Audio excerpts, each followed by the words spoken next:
नमस्कार, मैं हूं मनोज मानस और अब हम बात करेंगे मथुरा में परिवार की सुसाइड पर। मथुरा से एक दिल दहला देने वाला मामला सामने आया है। यहां मानवता आपको बता दें, यहां महावन इलाके के खपरपुर गांव में एक ही परिवार के 5 लोगों ने सामूहिक आत्महत्या कर ली। मृतकों में पति पत्नी और उनके 3 मासूम बच्चे शामिल हैं। शुरुआती जानकारी के अनुसार परिवार ने दूध में कोई जहरीला पदार्थ मिलाकर पिया है, ये जानकारी सामने आ रही, जिससे सभी की मौत हो गई। घटना की सूचना मिलते ही गांव में हड़कंप मच गया और स्थानीय पुलिस मौके पर पहुंच गई। पुलिस ने अभी तक सामूहिक आत्मघाती कदम के पीछे की असली वजह साफ नहीं हो पाई है। पुलिस आर्थिक तंगी और घरेलू कलह जैसे पहलुओं पर छानबीन कर रही है। घटना से मोहल्ले वासियों में दहशत का माहौल है। जानकारी के मुताबिक घटना का पता सोमवार सुबह तब चला जब परिवार का कोई भी सदस्य देर तक उठा नहीं, दरवाजा खुले नहीं। शक होने पर पड़ोसियों को पुलिस को सूचना पड़ोसियों ने दी, जिसके बाद पुलिस की एक टीम मौके पर पहुंची। पुलिस जब घर पर पहुंची तो घर में पुलिस ने देखा कि 5 डेड बॉडी पड़ी हुई थी। पुलिस अधिकारियों का कहना है कि परिवार के सदस्यों और गांव वालों के बयान दर्ज किए जा रहे हैं। मौत का सही कारण पोस्टमार्टम रिपोर्ट आने के बाद ही पता चलेगा, लेकिन इस घटना ने सबको झकझोर कर रख दिया है। पुलिस हर पहलू पर जांच कर रही है, पोस्टमार्टम रिपोर्ट का इंतजार कर रही है, लेकिन इस घटना के बाद आसपास के लोग सहमे हैं, डरे हैं और कहीं ना कहीं शोक भी है लोगों में और इस घटना के बाद स्तब्ध भी है। लोगों से जब जानकारी की गई तो लोगों ने साफ तौर पर बताया कि सामान्य रूप से ये परिवार रह रहा था, लेकिन अगर ये परिवार सामान्य रूप से रह रहा था तो फिर इतनी बड़ी घटना की जरूरत क्या थी। ये थाना महावन में खप्परपुर गांव पड़ता है। यहाँ आज सूचना मिली कि एक ही परिवार के 5 लोगों की डेड बॉडी मिली है, जिसमें कि पति पत्नी और 3 बच्चे हैं। इस सूचना पर थाने पुलिस द्वारा मौके पर पहुंचकर जांच की गई तो ये पाया गया ये मनीष नाम के व्यक्ति हैं और खेती करते हैं और इनका जो घर है उसमें जो कमरा है जिनमें ये पांचों रहते थे और उसी में इनकी सबकी बॉडी मिली है। जो पड़ोस में इनके अपने भाई रहते हैं उनके द्वारा सुबह जब बच्चे नहीं उठे तो आकर के चेक किया गया, फिर जो मेन गेट है उसको फांद करके घर में अंदर घुसे और कमरे का दरवाज़ा तोड़ करके अंदर देखा तो वो सभी मृत पाए गए। दीवार पे एक सुसाइड नोट लिखा हुआ मिला है, साथ ही साथ एक कागज़ पे सुसाइड नोट लिखा हुआ मिला है। इसके अलावा जो मृतक हैं उनके मोबाइल पे अपने द्वारा बनाया गया एक वीडियो भी मिला है, जिसमें कि उन्होंने सुसाइड करने की बात कही है। बॉडीज़ को पोस्टमार्टम हेतु भेजा जा रहा है और यहाँ पे फील्ड यूनिट द्वारा सभी साक्ष्य एकत्रित किए गए हैं। जांच के क्रम में जो भी आता है उसके आधार पर अगली कार्रवाई सुनिश्चित की जाएगी। सुशील चौधरी हमारे संवाददाता अधिक जानकारी के लिए हमारे साथ जुड़ गए हैं। सुशील, महावन थाना क्षेत्र के खप्परपुर गांव में ये जो घटना घटित हुई है निश्चित रूप से स्तब्ध करने वाली घटना है। अब तक क्या कुछ अहम अपडेट सामने आ रही है? पुलिस किसी नतीजे पर पहुंची है? हालांकि आसपास के लोग कह रहे हैं कि ये सामान्य रूप से ये परिवार रह रहा था, लेकिन अगर सामान्य रूप से ये परिवार रह रहा था फिर ये घटना कैसे घटित हुई? क्या कुछ अहम जानकारी है? मैं आपको बता दूं कि मथुरा के थाना महावन क्षेत्र के गांव खप्परपुर में दिल दहलाने वाली घटना आई है। एक ही परिवार के 5 सदस्यों ने एक साथ आत्महत्या की है। मैं आपको बता दूंगा जिस तरीके से आज सुबह सुबह का सूरज निकला, उसके बाद जो परिवार है वो अपने घर से बाहर नहीं निकला। इसको लेकर जो जो पड़ोस में उसके भाई रहता है उसको लगा कि पता नहीं क्या बात है। जब उसको घर में देखा गया, ऊपर से कूद के जाया गया तो पता चला कि उन्होंने सुसाइड किया, जिसके बाद अफरा तफरी मच गई। मैं आपको बता दूं कि जिस तरीके से एक ही परिवार के पति पत्नी और 3 बच्चे थे, 5 लोगों का एक साथ सुसाइड करना बहुत बड़ी घटना है। जिसके बाद जो भाई है उसने पुलिस से सूचना दी। सूचना के बाद पुलिस मौके पर पहुंची। पहुंचने के बाद जिले के जो आला अधिकारी हैं वो भी घटनास्थल पहुंचे हैं। पुलिस की टीम भी घटनास्थल पहुंची। यहाँ जाने के बाद पता चला कि जो परिवार है इसने सुसाइड किया, उसके भाई ने बताया कि उसके जो घर में रात को सोए, अच्छे से सोए, कोई भी कलह नहीं थी, कोई भी किसी प्रकार की कोई घटना नहीं थी। लेकिन अचानक से जिस तरीके से सुबह जो घटना देखने को मिली है उसको लेकर जो सारे गांव में मातम पसर गया है और खलबली मची हुई है। सारे गांव में, पूरे गांव में मातम छाया हुआ है। जिस तरीके से अधिकारी लगातार वहां पहुंच रहे हैं, पूरा जो गांव है उसमें भय का माहौल है। लेकिन बड़ी बात यह है कि जिस तरीके से बताया जा रहा है कि किसी भी प्रकार की कोई घर में कलह नहीं थी या कोई भी और वजह नहीं थी। बड़ा सवाल यह है कि एक जो दीवार है, जिस कमरे में मृतक पाए गए हैं, उस कमरे में एक सुसाइड नोट मिला है, जो कि मृतक पहले से लिख के गया है। और पुलिस को एक वीडियो भी मिला है, जो कि पुलिस ने जिसमें भी उसने बताया है कि वह सुसाइड कर रहा है, ऐसा कुछ है। लेकिन पुलिस ने अभी वो वीडियो सार्वजनिक नहीं किया है, फोन अपने कब्जे में ले लिया है। अब जांच की जा रही है कि किस परिवार ने आत्महत्या की। जी हाँ बिल्कुल सुशील, निश्चित रूप से ये जांच का विषय है और जांच हो भी रही है। और आसपास के लोग हैं, जो परिजन हैं उनके आसपास के, वो कह रहे हैं कि सामान्य रूप से परिवार रह रहा था। लेकिन फिर भी ये घटना अपने आप में बहुत संदेहास्पद है कि किन स्थितियों में क्या ऐसी स्थिति हुई कि पूरे परिवार ने एक साथ सुसाइड कर लिया। ये सुसाइड का जैसा कि बताया जा रहा है कि दूध में जहरीला पदार्थ कुछ खाकर सुसाइड किया गया, तो ये किस आधार पर कहा जा रहा है कि सुसाइड ही किया गया है और दूध में जहरीला पदार्थ मिलाकर ही सुसाइड किया गया है?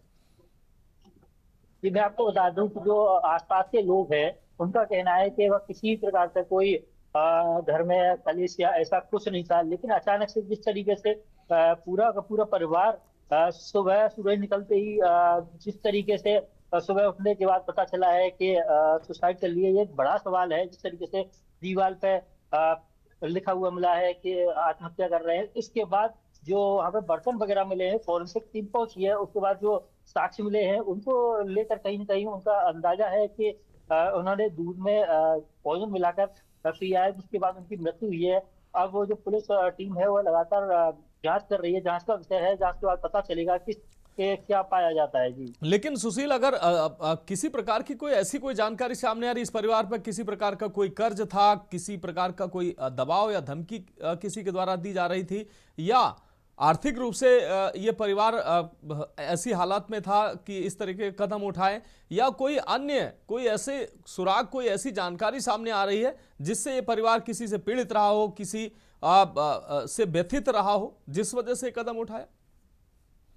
मैं आपको बता दूं कि अभी जो आसपास के लोग हैं, ऐसा कुछ देखने को नहीं मिला है, कुछ पुख्ता जानकारी हो। लेकिन कुछ लोगों का कहना था कि ये जो व्यक्ति है, जो मृतक हैं, ये कुछ 4-5 साल से कुछ मंगलवार शनिवार किसी मंदिर वगैरह पे जाता था। तो अंदाजा लगाया जा सकता है कि कहीं ना कहीं ऐसा हो कि जो तंत्र मंत्र की जो क्रिया है, ऐसा कुछ देखने को मिले। जो आसपास के पड़ोसी हैं उनका कहना है। निश्चित रूप से बहुत शुक्रिया सुशील इस तमाम जानकारी के लिए। आप नज़र बनाए रखिए, आगे भी हम आपसे अहम अपडेट लेंगे। फिलहाल आपका इस तमाम जानकारी के लिए बहुत शुक्रिया। तो कमरे की दीवार पर लिखा मिला नोट, अब पुलिस जांच कर रही है। महावन थाना क्षेत्र के खप्परपुर गांव का यह पूरा मामला है। एक ही परिवार के 5 सदस्यों ने आत्महत्या की है। सभी एंगलों से पुलिस जांच कर रही है कि ये आत्महत्या किन कारणों से हुई है। फिलहाल आसपास पुलिस पूछताछ भी कर रही है। लोगों का कहना है कि सामान्य रूप से परिवार रह रहा था, लेकिन अगर ये परिवार सामान्य रूप से रह रहा था, फिर इस जघन्य घटना को अंजाम क्यों इस परिवार ने दिया, पूरे परिवार ने आत्महत्या क्यों की? कई सवाल हैं और इन्हीं सवालों का जवाब जो है पुलिस तलाश रही है और सभी पहलुओं पर जांच कर रही है। जो नोट मिला है उसके भी बारे में जानकारी कर रही है। और सबसे अहम बात है, जिस तरीके से ये घटना सामने आई है, सब स्तब्ध है। और अब हम बात करेंगे लखनऊ से अगली खबर की, जहां सहकारिता मंत्री जेपीएस राठौर ने सदन में हंगामे को लेकर अपनी बात रखी। के न्यूज के साथ बातचीत में जेपीएस राठौर ने कहा कि सदन में लगातार हंगामा करना विपक्ष का काम बन गया है। एक ही नारा है, गो बैक। ओवैसी चुनाव में आए तो जनता जवाब देगी। के न्यूज संवाददाता से बातचीत में और क्या कुछ कहा, उन्होंने आपको सुना देते हैं। इस समय हमारे साथ मौजूद हैं जेपीएस राठौर जी, सहकारिता मंत्री से बात करते हैं। सर, लगातार जो है विपक्ष का हंगामा, सदन जो है शुरुआत होने से पहले ही जो है हंगामा शुरू हो जाता है, इस बार कैसे देख रहे हैं, क्योंकि कल बजट सत्र है? देखिए, विपक्ष, मुझे नहीं लगता है कि विपक्ष एक प्रकार का एक बार हंगामा करे तो दूसरा हंगामा ही कर रहे हैं तो दूसरे प्रकार से हंगामा करें कि राज्यपाल गो बैक के अलावा कोई दूसरा नारा तक इनके पास नहीं है कि किस लिए राज्यपाल गो बैक। कुछ तो एक रचनात्मकता लाएं कि भाई हमने विरोध किया तो इस तरीके से विरोध किया, आपकी दूसरे तरीके से विरोध करेंगे, तो इनके पास कुछ भी नहीं है। और विपक्ष उत्तर प्रदेश के विकास से परेशान हो गया, हताश है, निराश है कि इसी तरीके से उत्तर प्रदेश का विकास होगा तो हमारे लिए तो कहीं जगह बचेगी ही नहीं। इन्होंने तो उत्तर प्रदेश के विकास की एक ईंट रखी नहीं। अब उत्तर प्रदेश में गाँव-गाँव विकास हो रहा है, जनता पूरी समझ रही कि उत्तर प्रदेश में माननीय मुख्यमंत्री योगी आदित्यनाथ जी ने कैसा विकास किया है, तो इसको लेकर छटपटाहट, उनके पेट में दर्द है और इस पेट की दर्द की दवा हमारे पास तो नहीं है। सर वहीं अगर बात की जो ऐसी के जो नेता है वो कह रहे हैं कि प्रदेश अध्यक्ष उन्होंने कहा कि केवल 14 बच्चे पैदा करेंगे, ऐसी बातें आ रही। देखिए ऐसा है कि वो एक तरफ सरकार चाहती है कि जनसंख्या पूरी तरीके से नियंत्रित रहे, डेमोग्राफी जो है वो बनी रहे। उनका एकमात्र उद्देश्य है कि जनसंख्या बढ़ाओ, उसके बाद में इस देश पर कब्जा करो। तो ये जो है संदेश उनका, मुझे लगता है कि समाज में एक विघटन पैदा करने वाला संदेश है। इस तरीके से वक्तव्य उनको नहीं देना चाहिए। इसका जवाब आगे आने वाले चुनाव में जनता देगी। पूरे दिन ओवैसी के भाई कह रहे हैं कि हम यूपी में चुनाव लड़ेंगे और इस बार जो है भाजपा और योगी जी को सबक सिखा देंगे। हाँ, उन्होंने चुनौती दी है, आए देखेंगे। उनको जिस तरीके से बिहार की जनता ने दौड़ाया है, रपटाया है, उस तरीके से उत्तर प्रदेश की जनता भी उनको रपटाने का काम करेंगे। वो आके देखें, चुनाव यहाँ पे लड़ के देखें, उनके सारे प्रत्याशियों की जमानत ना जब्त हो तो कहना। धन्यवाद। तो ये थे सहकारिता मंत्री जिन्होंने साफ तौर पर कहा कि भाजपा अपना काम कर रही है, विपक्ष अपना काम कर रहा है, विपक्ष के पास कोई एजेंडा नहीं है। और सबसे बड़ी बात यह है कि लगातार जिस तरीके की बात सामने आ रही है, ओवैसी और ओवैसी के जो दल के नेता हैं वो यूपी में आए, उनका स्वागत है, लेकिन यहाँ की जनता जो है उनका स्वागत नहीं करेगी, उनको जो है मुंह तोड़ जवाब देगी। कैमरा आदित्य नारायण तिवारी के साथ रामनित भट्ट, के न्यूज़, लखनऊ। अब बात करेंगे अगली अहम खबर की। खबर लखनऊ से है, जहां यूपी सरकार के मंत्री ओम प्रकाश राजभर ने ओवैसी के बयान पर अपनी प्रतिक्रिया दी। ओपी राजभर ने कहा कि 2022 के चुनाव में जो हुआ वही 2027 के चुनाव में होगा। ओवैसी आए, चुनाव में जनता जवाब देगी। कठोर शब्दों में ओपी राजभर ने के न्यूज के साथ बातचीत में क्या कुछ कहा, वो भी हम आपको सुनाते हैं। एमआईएम के नेता ने साफ कहा है कि उत्तर प्रदेश में हम आ रहे हैं, योगी जी तैयार हैं। हमारे साथ मौजूद हैं ओम प्रकाश राजभर जी, सरकार में कैबिनेट मंत्री हैं। सर, कैसे देखते हैं कि चैलेंज कर रहे हैं कि योगी जी हम आ रहे हैं, तैयार रहिए? का उखाड़ लेंगे आके? हाँ, योगी जी कौन रोआ टेढ़ कर देंगे? वो पहले आ रहे हैं, पहले अपने बिरादरी को समझावें, उनको शिक्षा के लिए, स्वास्थ्य के लिए, रोजगार के लिए उनको जागृत करें, भाईचारा मिल्लत की बात बतावें। चुनौती देते हैं, के चुनौती देते हैं, वो चुनौती सुनने में का मिली? खाली चर्चा में बने रहने के लिए सब बयान देते हैं। अरे समाज की बेहतरी की बात करो, बिना वजह की बात करने से क्या मिलेगा आपको? पहले तो मिल जाए तो उससे पूछा कि 2 दर्जन तक लिया के दिखाओ, जब तोरे पहले 2 दर्जन हैं हो गए, लिया सामने पेश कर दिखाई हम लोग सबके कि देखो भाई ये शौकत अली के 2 दर्जन बच्चे हैं। सब बेवजह का चर्चा करते हैं, खाली चर्चा में बने रहने के लिए। वहीं अगर बात की जाए कि आप भी एक जो है रैली करने जा रहे हैं आजमगढ़ में, क्या तारीख है, क्या कुछ खास रहेगा? देखिए 22 फरवरी सामाजिक समरसता महारैली है। आजमगढ़ की 10 विधानसभा है, 10 विधानसभा से 1 लाख लोगों को जुटाने का लक्ष्य हमारा है। और उस भीड़ में 10,000 ब्राह्मण को हम न्योता दिए हैं कि आइए, और 1 लाख लोगों को जुटा करके 10 की 10 सीट जीतने के लिए हम लोग मन बना चुके हैं। वहाँ आखिर क्या मजबूरी आ गई? अभी आप गठबंधन में हैं और वहां पर जो है इस तरीके की बात नहीं। एनडीए 10 सीट जीतेगी ना। अभी जैसे लोगों के मन में था कि आजमगढ़ मतलब सपा, तो अब हम 22 तारीख के बाद लोग कहेंगे कि आजमगढ़ मतलब एनडीए की सरकार। धन्यवाद। तो ये तो ओम प्रकाश राजभर जी ने साफ तौर पर कहा कि एमआईएम के जो नेता बात कर रहे हैं वो पहले खुद प्रूफ कर लें कि उनके कितने बच्चे हैं। कैमरा आदित्य तिवारी के साथ रामनित भट्ट, के न्यूज़, लखनऊ। और अब बात करेंगे अगली अहम खबर की। लखनऊ से खबर है, जहां यूजीसी को लेकर वल्लभी पटेल का प्रदर्शन देखने को मिला है। अपना दल कामेरावादी नेता पल्लवी पटेल का जोरदार प्रदर्शन। यूजीसी इक्विटी रेगुलेशन 2026 को तत्काल लागू करने की उनके द्वारा मांग की गई। आईटी चौराहे से पुलिस लाइन तक सैकड़ों कार्यकर्ताओं का मार्च। पुलिस ने सभी कार्यकर्ताओं को हिरासत में लेकर इको गार्डन भेजा। पुलिस और पल्लवी पटेल के बीच तीखी नोकझोंक भी हुई है। इस दौरान पुलिस ने पल्लवी पटेल को वैन में बैठाया।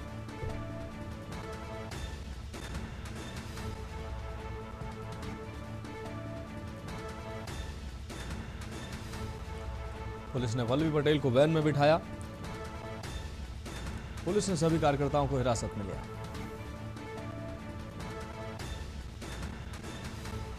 कार्यकर्ताओं को हिरासत में लेकर इको गार्डन भेजा गया। तो लखनऊ से अहम खबर। यूजीसी को लेकर पल्लवी पटेल का प्रदर्शन। अपना दल कामेरावादी नेता का प्रदर्शन। यूजीसी इक्विटी रेगुलेशन 2026 को लागू करने की मांग को लेकर प्रदर्शन। आईटी चौराहे से पुलिस लाइन तक कुछ कार्यकर्ताओं का मार्च देखने को मिला। पुलिस और पल्लवी पटेल के बीच नोकझोंक भी इस दौरान देखने को मिली।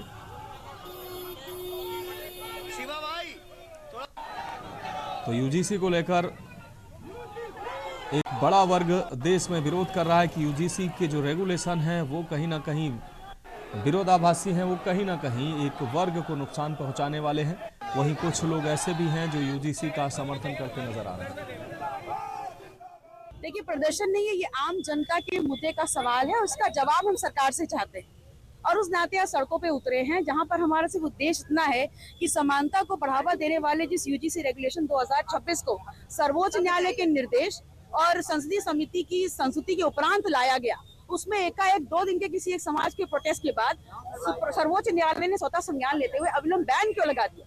ये सवाल है हमारा, क्योंकि अगर इस रेगुलेशन में खामियां हैं तो धारा 370 भी इस देश में रातों रात लागू हुआ। क्या वो पिक्चर परफेक्ट था? क्या उसमें कोई कमी नहीं थी?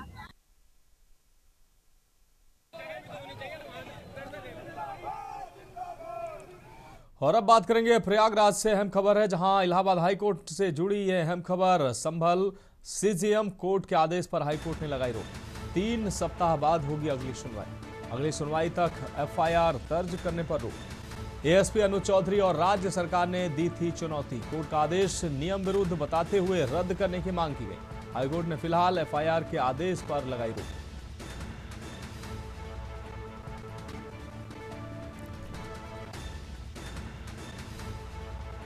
एएसपी अनुज चौधरी पर एफआईआर का मामला, कोर्ट का आदेश नियम विरुद्ध बताते हुए रद्द करने की मांग। हाईकोर्ट ने फिलहाल एफआईआर के आदेश पर लगाई रोक। संभल सीजेएम कोर्ट के आदेश के खिलाफ दी अर्जी। प्रयागराज से अहम खबर। संभल मामले से जुड़ी हाईकोर्ट से जुड़ी ये अहम खबर। संभल सीजेएम कोर्ट के आदेश पर हाईकोर्ट ने लगाई रोक। अगली सुनवाई तक एफआईआर दर्ज करने पर लगी रोक। 3 सप्ताह बाद होगी अगली सुनवाई। हाईकोर्ट में अगली तिथि दी गई है। एएसपी अनुज चौधरी और राज्य सरकार ने दी थी चुनौती। कोर्ट का आदेश नियम विरुद्ध बताते हुए रद्द की मांग।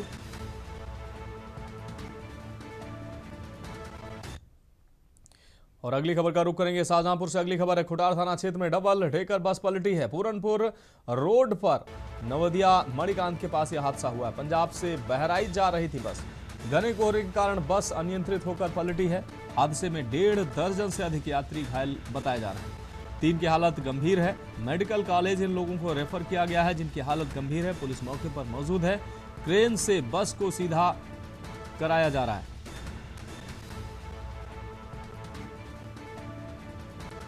घने कोहरे के कारण यह हादसा हुआ है। हादसे में 1.5 दर्जन से अधिक यात्री घायल हुए हैं। 3 की हालत गंभीर बताई जा रही है, जिन्हें मेडिकल कॉलेज रेफर किया गया। पुलिस मौके पर मौजूद, क्रेन से बस को सीधा किया जा रहा है। शाहजहांपुर से अहम खबर। खुटार थाना क्षेत्र में डबल डेकर बस पलटी है।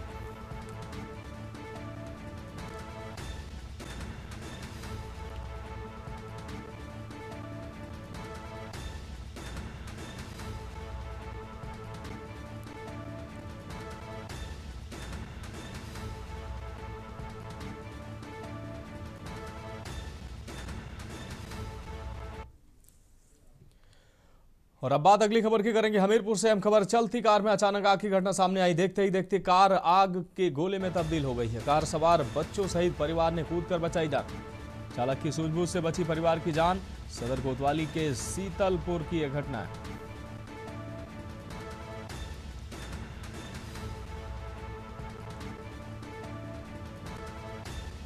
सदर कोतवाली के सीतलपुर की यह घटना बताई जा रही है।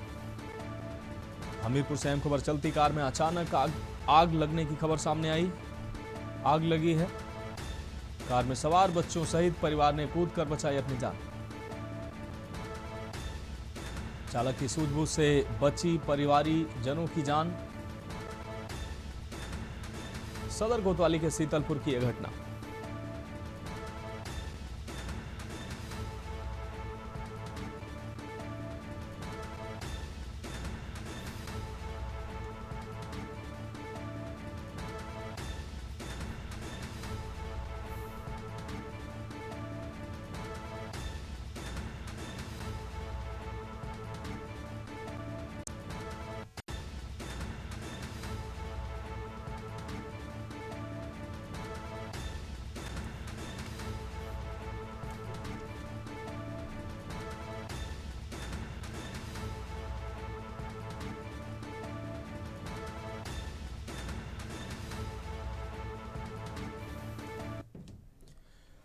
अब बात करेंगे अगली खबर की। खबर रायबरेली से, जहां रेलवे क्रॉसिंग पर चलती कार में आग की घटना सामने आई। कार सवार लोगों ने कूदकर बचाई जान। आग लगने से कार में आग की लपटें देखने को मिली है।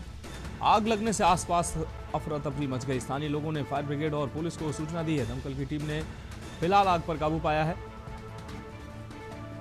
कोई बड़ी जनहानि होने की फिलहाल खबर नहीं है। लालगंज क्षेत्र के कस्बा स्थित रेलवे क्रॉसिंग का यह पूरा मामला।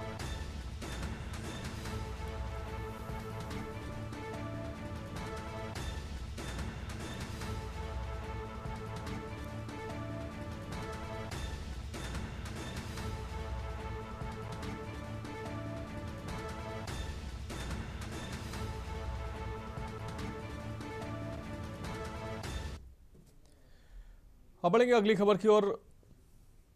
हापुड़ से अहम खबर। पूर्व राज्य मंत्री मदन चौहान पर हमले का मामला। पुलिस ने गाड़ी मालिक राम किशोर को अरेस्ट किया है। अन्य फरार आरोपियों की तलाश में जुटी है पुलिस। देर रात फॉर्च्यूनर सवार बदमाशों ने हमला किया था। गढ़ क्षेत्र में पूर्व राज्य मंत्री पर हुआ था हमला। अन्य फरार आरोपियों की तलाश में पुलिस जुटी हुई है। देर रात फॉर्च्यूनर सवार बदमाशों ने किया था हमला। हापुड़ से अहम खबर। पूर्व राज्य मंत्री मदन चौहान पर हमले का मामला। पुलिस ने गाड़ी मालिक राम किशोर को किया अरेस्ट। अन्य फरार आरोपियों की तलाश में पुलिस जुटी हुई है। देर रात फॉर्च्यूनर सवार बदमाशों ने किया था हमला।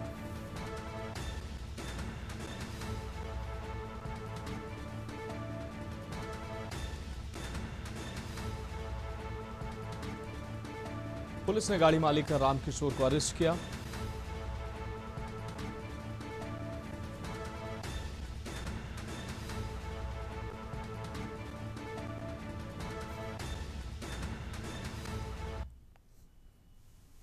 कल रात्रि में माननीय पूर्व मंत्री मदन सिंह चौहान के ऊपर गढ़मुक्तेश्वर थाना क्षेत्र में हिरणपुर गांव जाते समय फॉर्च्यूनर सवार व्यक्तियों द्वारा जानलेवा हमला करने का प्रयास किया गया था। इस प्रकरण में अवगत कराना चाहता हूं कि इस फॉर्च्यूनर गाड़ी की पहचान कर ली गई है, जो यूपी 14 GF 8710 नंबर की गाड़ी थी। ये गाड़ी रामकिशोर सन ऑफ चौमल चौहान के नाम से ये दर्ज कराई गई थी। इसका रजिस्ट्रेशन हुआ था। गाड़ी मालिक रामकिशोर की गिरफ्तारी कर ली गई है। गाड़ी मालिक से पूछताछ के दौरान पता चला है कि गाड़ी इनका भांजा प्रयोग में लाता है और भांजे की तलाश में पुलिस लगी हुई है। बढ़ेगा अगली खबर की ओर। भोपाल से अहम खबर है, जहां एमपी बोर्ड की परीक्षा आज से शुरू। नकल रोकने के लिए परीक्षा केंद्र पर सुरक्षा के कड़े इंतजाम किए गए हैं। 12वीं बोर्ड परीक्षा का अंग्रेजी का पहला पेपर, 10वीं की परीक्षाएं 13 फरवरी से होंगी शुरू। करीब 16 लाख विद्यार्थी होंगे शामिल। प्रदेश भर में 3856 परीक्षा केंद्र बनाए गए हैं। सेंटर पर सख्त निगरानी, सीसीटीवी, फ्लाइंग स्क्वाड तैनात। सुबह 9 बजे से दोपहर 12 बजे तक परीक्षा। प्रदेश के 206 संवेदनशील और अति संवेदनशील केंद्र, 2 घंटे से पहले सेंटर से बाहर जाने की अनुमति नहीं।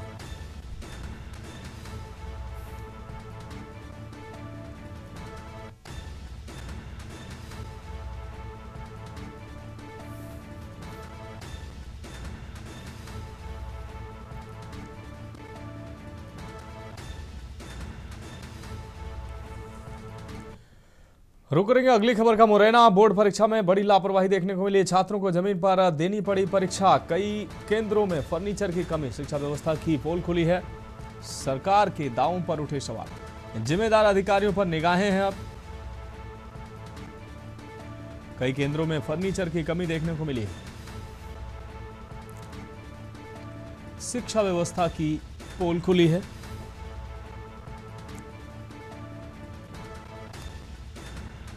कई केंद्रों में फर्नीचर की कमी, शिक्षा व्यवस्था की खुली पोल।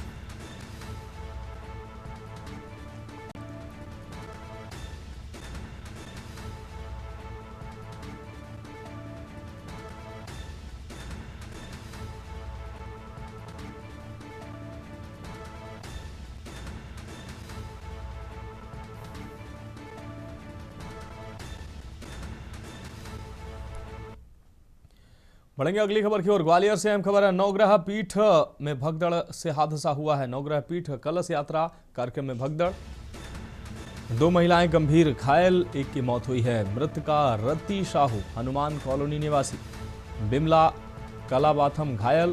पूर्व गृह मंत्री नरोत्तम मिश्रा कर रहे थे प्राण प्रतिष्ठा। प्रशासनिक व्यवस्था की पोल खुली है। 10 से 20 फरवरी तक नवग्रह पीठ पर प्राण प्रतिष्ठा कार्यक्रम। बिमला कला बाथम घायल बताई जा रही। पूर्व गृह मंत्री नरोत्तम मिश्र कर रहे थे प्राण प्रतिष्ठा। प्रशासनिक व्यवस्था की खुली पोल।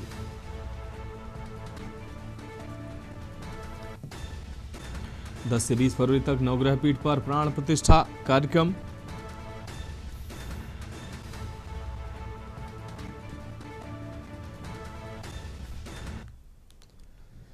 और अब बढ़ेंगे अगली खबर की ओर। प्रयागराज से अहम खबर है। महाकुंभ 2025 की खोज, मोनालिसा का आगमन। महाकुंभ में माला बेचने वाली लड़की मोनालिसा पहुंची, जो अब एक्ट्रेस बन चुकी है। संगम रेती पर चल रहे माघ मेला में जारी होना था ट्रेलर। मेला परिसर स्थित देवराहा बाबा शिविर से होना था आगाज। भीड़ की आशंका के चलते मेला प्रशासन ने नहीं दी अनुमति। मेला प्रशासन ने कहा कि 15 फरवरी के बाद होगी मेले की अनुमति। फिलहाल खबरों में अभी के लिए मेरे साथ इतना ही। मुझे दीजिए इजाजत और आप देखते रहिए के न्यूज इंडिया।